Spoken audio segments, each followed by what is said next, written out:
이번 가을 학기 육신론 수업을 들은 이지연이고요. 제가 이제 기존에 고전 명리학원 수업을 통해서 육신을 조금 접했고, 이번 육신론 수업을 이제 정식으로 창과 스님의 육신론 수업을 이제 정식으로 듣게 되었기 때문에 제가 조금 부족한 부분이 좀 많을 것 같아요. 그래서 그런 부분 감안해서 들어주시면 감사하겠습니다. 오늘 저는 나의 사회적 관계에서 재관이 부여하는 임무를 수행하는 나의 역할을 중심으로 발표하고자 합니다. 순서는 첫째, 명리학에서 나와 사회가 무엇을 의미하는지 육신을 통해서 알아보고요. 둘째, 상극을 받은 일간이 무엇을 갖추어서 사회관계 속에서 나의 역할을 추구하는지 생화극제를 통해서 알아보겠습니다. 그리고 마지막으로는 사회적 의무와 권리와 같은 제 관의 임무를 수행한다는 것이 어떤 의미인지 제 개인적인 소고를 말씀드리도록 하겠습니다. 목차를 보시면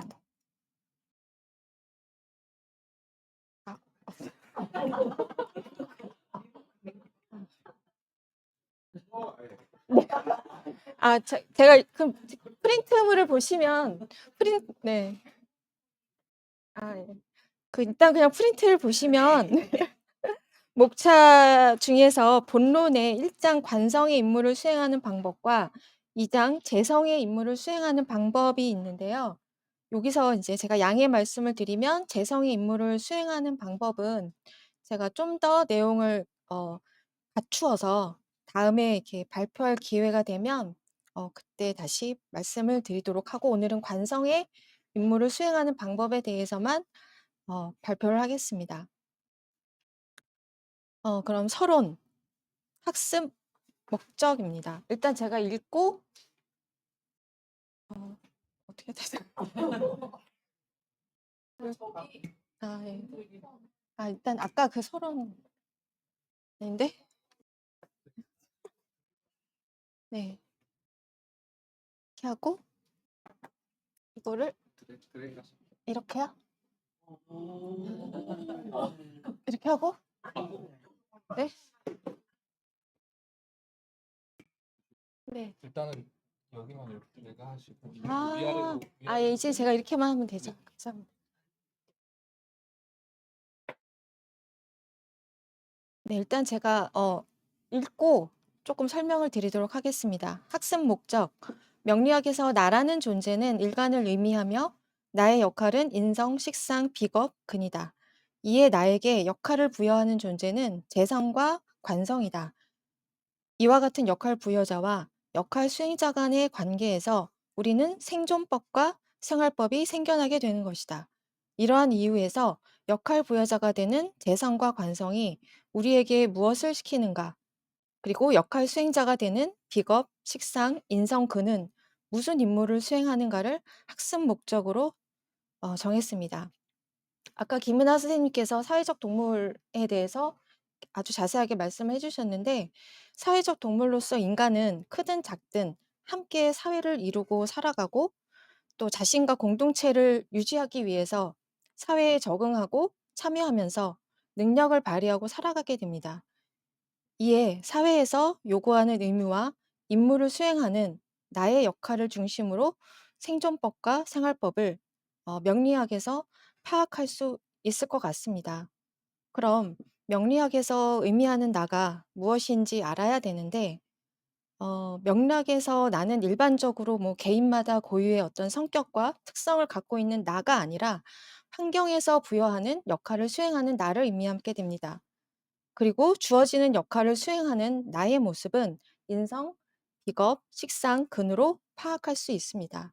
따라서 일가는 인성, 비겁, 식상, 근이 모두 나라는 사고를 갖고 바라봐야겠습니다. 그럼 환경에서 부여하는 역할을 비겁, 식상, 인성, 근이 각각 어떤 임무를 수행하는지 알아보겠습니다. 그리고 학습 방법은 창과 선생님께서 그 육신론 처음 수업을 하셨을 때 "육신은 관계의 학문이다." 이렇게 말씀하셨던 것이 가장 기억에 남는데요. 그 육신에서 관계의 틀은 생활의 틀인 가족 관계와 생존의 틀인 사회 관계로 구분할 수 있습니다. 이와 같은 두 가지 관계의 틀은 나에게 임무를 부여하여 일을 시키는 것이고, 특히 관성은 내가 지키고 해야 하는 것으로서 나에게 시키는 일로 의무와 같고, 재성은 나에게 필요한 것을 가져가라고 시키는 것과 같으니 권리와 같습니다. 이와 같은 어, 관성의 의무, 재성의 권리를 지키고 확보하는 방법을 나와 사회와의 관계에서 어, 찾고자 합니다.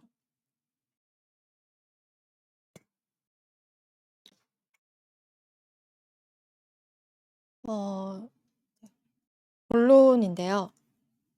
어, 나의 입장에서 그러니까 내가 관성의 상각을 받는다는 것은 명령에 따라야 한다는 의미일 것입니다.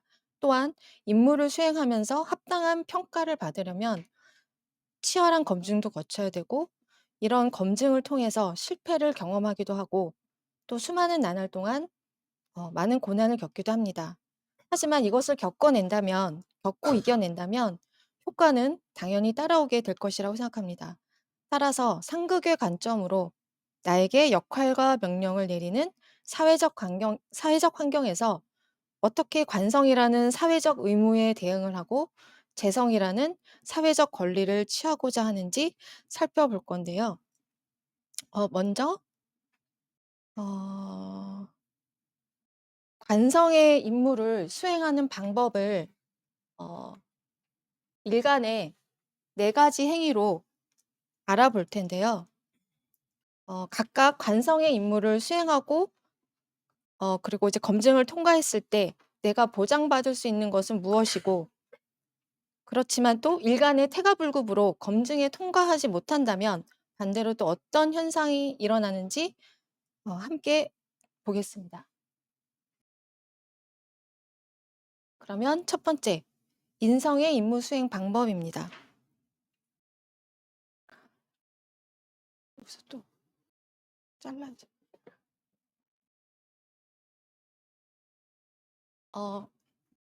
일간이 인성을 갖추면 관성의 임무를 수행하기 위한 행위를 관인상생이라는 생화와 살인상생이라는 화살을 통해 하게 됩니다.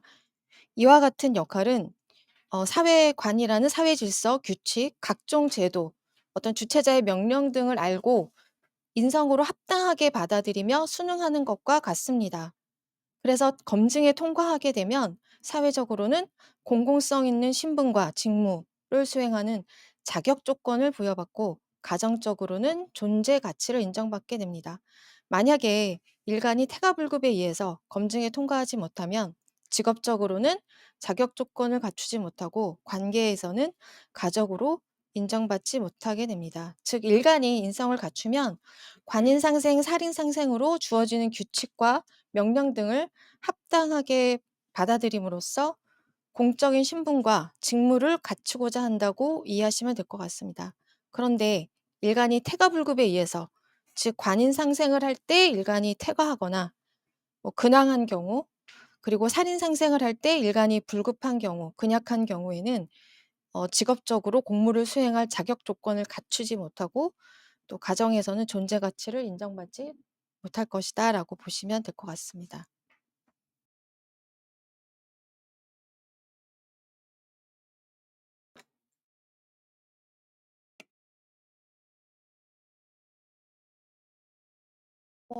어떻게 하라고 그랬죠? 됐다. 이제 비겁의 임무 수행 방법입니다. 일간이 비겁을 갖추면 관살의 임무를 수행하기 위해서 관합이나 합살 또는 견제를 통해서 재생관이나 재생살을 하게 됩니다. 이와 같은 역할은 외부에서 상부 기관의 권한을 대행하는 것과 내부에서 운영과 관리를 대행하는 것과 같습니다. 이에 검증에 통과하게 되면 경력과 경험을 인정받아서 권한 대행과 운영 대행자로서의 지위를 부여받게 되는데, 태가불급에 의해서 또 검증을 통과하지 못하면 직업적으로는 낙오를 하게 되고 가족 관계에서는 믿음을 상실하게 된다는 것입니다. 그러니까 일간이 비겁을 갖추면 비견이 정관과 합하거나 어떤 겁제합살의 합파 관계에서는 외부에서 상부기관의 그 권한 대행을 하는 것과 같고, 대비 제겁을 통해서 재생관 재생살의 임무 수행을 하면 내부에서 운영 관리 대행자로서의 지위를 얻게 되는 것입니다. 하지만 또 일간이 이제 태가불급에 또 걸리게 되면 직업적으로는 출세하고자 하지만 뭔가 이렇게 뒤떨어지게 되고, 또 이제 가정적으로는 신의를 잃게 되지 않나. 예.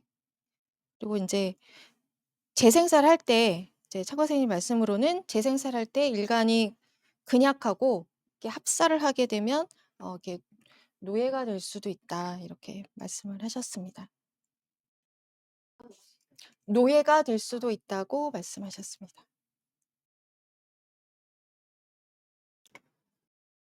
제 식상의 임무 수행 방법입니다. 일간이 식상을 갖추면 관살의 임무를 수행하기 위해서 식신제살과 상관경관으로 부당함을 물리치는 행위를 하게 됩니다. 또한 식신은 정관을 합하하여 불균형을 받아들여서 수용하고, 상관은 평관을 합하하여 불평등을 받아들여서 수용하게 됩니다. 이와 같은 역할들은 상부기관의 임무를 부여받아서 하부기관에서 제조나 생산, 각종 물품을 구입해서 납품하는 하청과 같습니다. 즉, 어려운 현장에서의 일들을 처리하는 생산대행, 유통대행, 구매대행, 판매대행, 수송대행 등과 같은 역할입니다.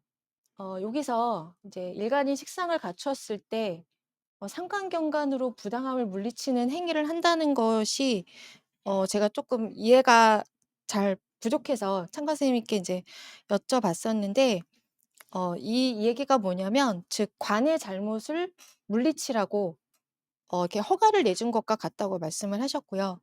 그래서 각종 어떤 사회적 압력 단체나 보호 단체, 인권 단체, 자연 보호 단체, 뭐, 뭐 예를 들면 그린피스 같은 그런 단체 등으로 이해를 하시면 될 것 같습니다. 그리고 식상이 식정관합이나 상관합살로 다시 합파 관계를 맺게 되면 이익을 위주로 해서 연대 협력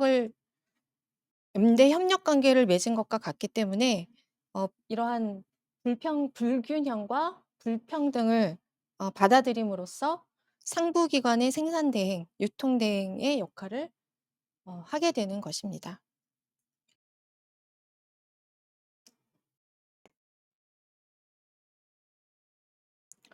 그리고 마지막으로 일간이 근황을 갖추게 되면 관살의 임무를 수행하기 위해서 개인적인 자질을 개발하여 자신의 고유한 능력을 갖추게 됩니다.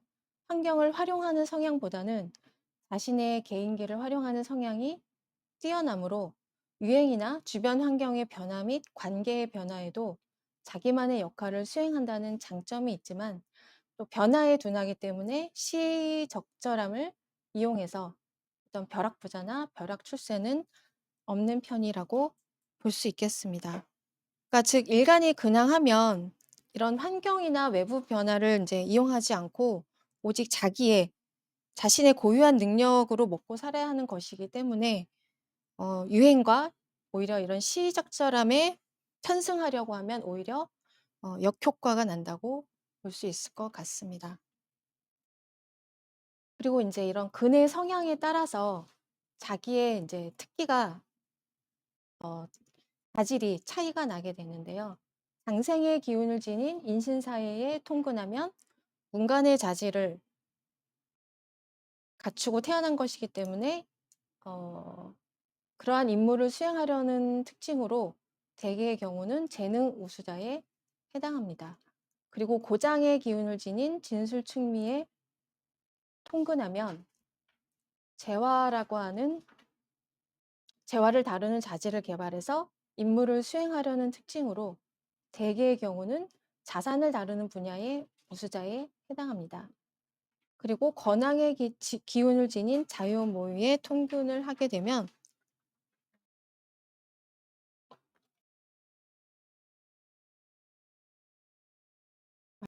예.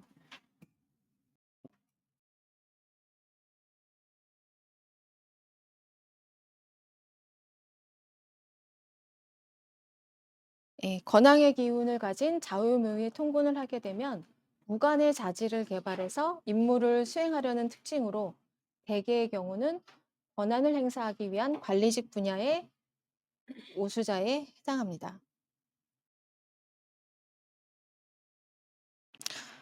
일단 이러한 내용은 일간이 사주에서 뭐 이렇게 재간이 재성이 있건 없건 관성이 있건 없건 일간이 이와 같이 하려고 한다. 이런 것들을 추구한다라고 이해해 주시면 될 것 같고, 만약에 여기서 이제 사주가 재생관을 갖추고 있지 않다고 한다면 이런 임무 수행을 했을 때 환경으로부터 주어지는 효과가 조금 미흡할 수 있지 않나 생각이 듭니다. 그래서 뭐 이렇게 임비식, 인하식 등으로 단평식으로 이렇게 전환을 해서 개인 능력을 바탕으로 스스로 신분과 조직을 만들어 나가는 것 같습니다. 그리고 결론입니다.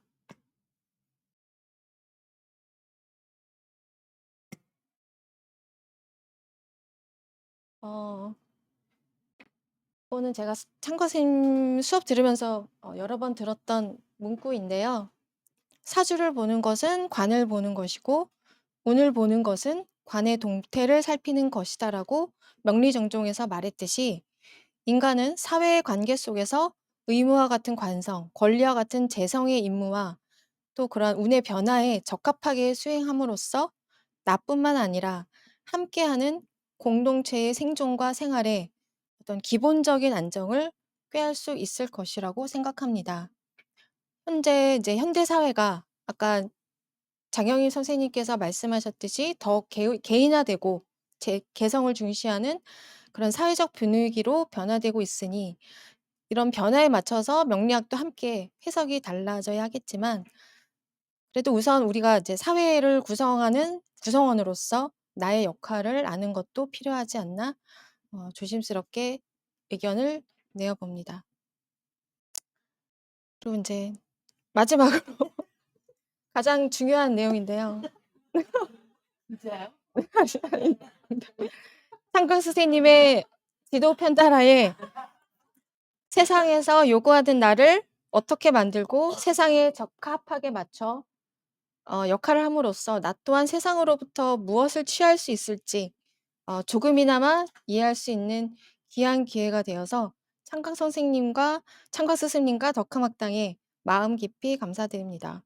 또한 혼신을 다해 명리학을 정성으로 대할 수 있는 태도와 바른 눈을 길러주시고 아낌없이 귀한 지식을 내어주시는 창강 스승님을 만나게 된 것은 큰 영광과 기쁨이고 제자의 한 사람으로서 저 또한 창강 스승님의 빛나는 발자취를 묵묵히 따라갈 것임을 이 자리를 빌어 말씀드리고 싶습니다. 이상 부족한